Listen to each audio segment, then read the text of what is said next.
Dynamic Pigeon Stretch Sequence.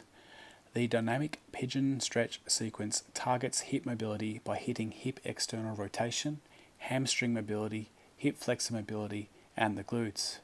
Start in a lunge stance with the heel of the rear foot elevated and both the first knuckle of the big toe and the pinky toe pushing into the floor.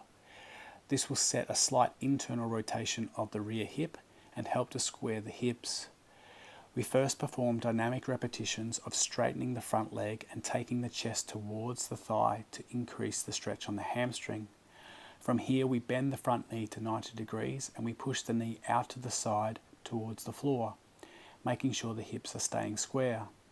As we take the knee down, we aim to lift the chest up to increase the stretch on the glutes.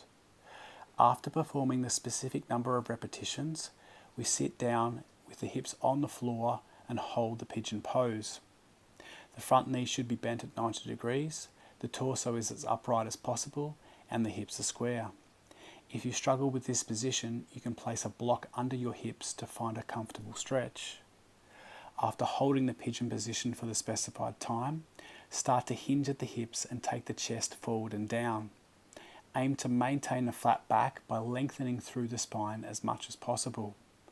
Perform the specified number of repetitions of taking the torso up and down before holding the bottom position with the chest as close to the front leg as possible for the prescribed amount of time. The dynamic pigeon stretch is a great way to increase external rotation in the hip.